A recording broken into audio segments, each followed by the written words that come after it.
Hello student, success coaching classes में आपका स्वागत है। यदि आप चैनल में पहली बार आए हैं तो चैनल को सब्सक्राइब कर ले और बेल आइकन को ऑल में प्रेस कर ले ताकि आने वाले सभी वीडियो का नोटिफिकेशन टाइम पर मिल जाए।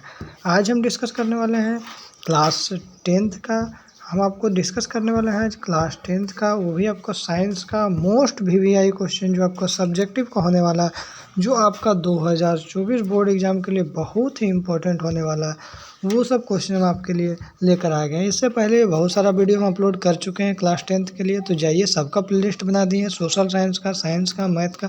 जाइए उसमें हर एक क्वेश्चन आपके लिए इंपॉर्टेंट बताया गया, तो जाइए जल्द से जल्द जाकर देखिए। प्रीवियस ईयर क्वेश्चन देखना चाहते हैं फिर भी आप हमारे चैनल में सब्सक्राइब करके ज़रूर देखिए। आज देखिए हम क्वेश्चन क्या डिस्कस करने वाले हैं। किसी पदार्थ X के विलयन का उपयोग सफ़ेदी करने के लिए होता है, ठीक है। तो पहला क्वेश्चन बोल रहा है पदार्थ X का नाम बता दीजिए, इसका सूत्र बता दीजिए। तो हम क्या बोलेंगे, पदार्थ X का नाम क्या है, बिना बुझा हुआ चूना। क्या है, बिना बुझा हुआ चूना। क्लियर है। दूसरा बोला है ऊपर 1 में लिखे पदार्थ X के जल के साथ अभिक्रिया करवाइएगा तो क्या होगा।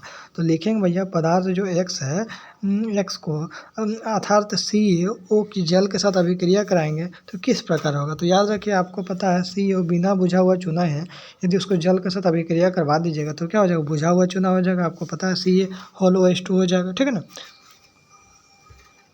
तो ये भी क्वेश्चन हो गया। दूसरा क्वेश्चन देखिए क्या बोल रहा है, कुछ दिनों तो खुला रखने पर चांदी की वस्तु काली क्यों हो जाती है, संबंधित परिघटना का नाम दीजिए। तो धातुएं चारों ओर की वस्तुएं जैसे नमी, अम्ल, गैस आदि से अभिक्रिया करता है और संचारित हो जाती है। इसी परिघटना को हम लोग क्या बोलते हैं, संचारण बोलते हैं।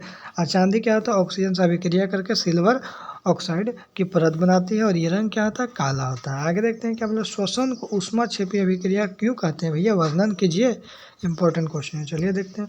श्वसन को ऊष्मा क्षेपी अभिक्रिया 2 कारणों से कहा जाता है। चलिए देखते हैं कौन कौन कारणों से कहा जाता है। पहला, श्वसन क्रिया में होने वाली अभिक्रिया में ग्लूकोज ऑक्सीजन से संयोग होकर CO2 और जल में बनाता है। दूसरा का कारण क्या है, इस अभिक्रिया में ऊष्मा जो है ना, ऊर्जा मुक्त होती है, ऊष्मा ऊर्जा मुक्त होती है। देखिए यहाँ पर जैसे क्या C6H12O6, याद रखिए क्या ग्लूकोज का फार्मूला, उसमें क्या ऑक्सीजन यदि डाला गया तो क्या होगा, कार्बन डाइऑक्साइड निकलेगा और क्या निकलेगा, जल निकलेगा और क्या निकलेगा, ऊर्जा निकलेगा, अभिक्रिया होगा। तो ठीक है ना।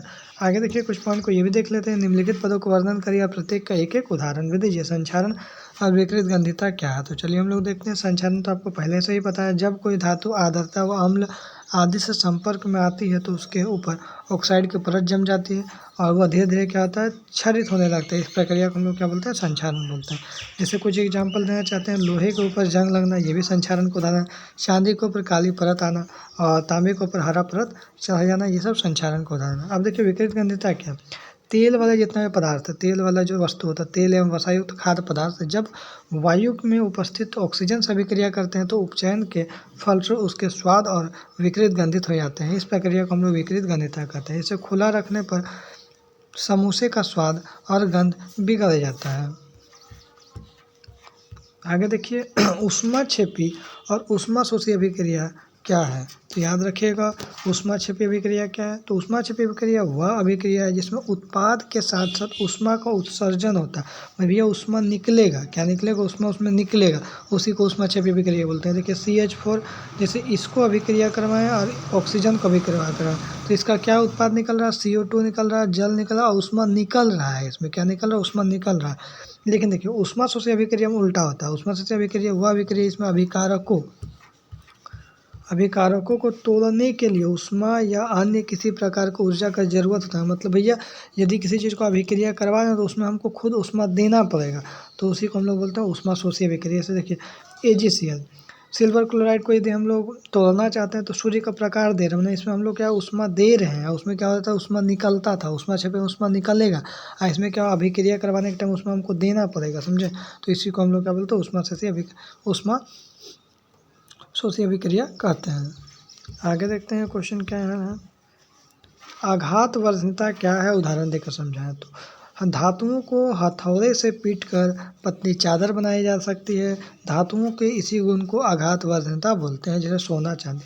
कभी कभी आपके एग्जाम में तन्यता पूछ लेता है। तो देखिए धातुओं के वह गुण जिसको पीट कर पतला तार के रूप में खींचा जा सकता है, उसी गुण को हम लोग क्या बोलते हैं, तन्यता भी बोलते हैं।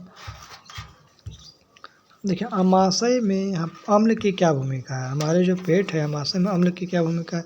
देखिए यह अभिक्रियाशील एंजाइमों को अम्लीय माध्यम प्रदान करता है जिससे वह क्रियाशील अवस्था में आ जाते हैं। दूसरा, यह भोजन में विद्यमान सूक्ष्मजीवों को जो होता है मार देता है, यह भोजन को नरम करता है।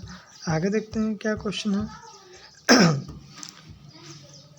मनुष्य में पोषण की विभिन्न चरणों की व्याख्या करें।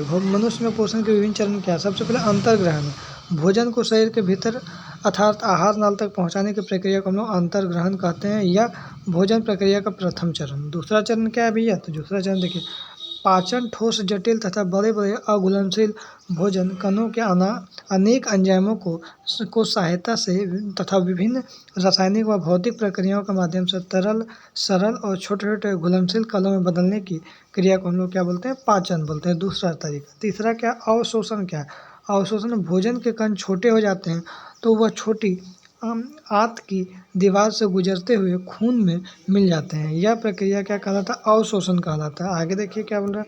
स्वांगीकरण क्या है? अवशोषित भोजन का शरीर में प्रत्येक भाग में और प्रत्येक कोशिका तक पहुंचकर शरीर की वृद्धि या मरम्मत के लिए ऊर्जा उत्पादित करता है, उसको हम लोग क्या बोलते हैं? स्वांगीकरण बोलते हैं। देखिए उसके बाद क्या है?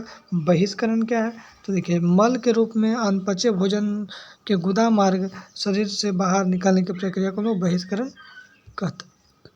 तो इसमें मोस्ट इंपॉर्टेंट क्वेश्चन डिस्कस किए हैं। यदि आपको वीडियो अच्छा लगे तो लाइक करिएगा, शेयर करिएगा, और चैनल में नए हैं तो चैनल को सब्सक्राइब जरूर करिएगा। फिर मिलते हैं नेक्स्ट वीडियो में। Thank you so much.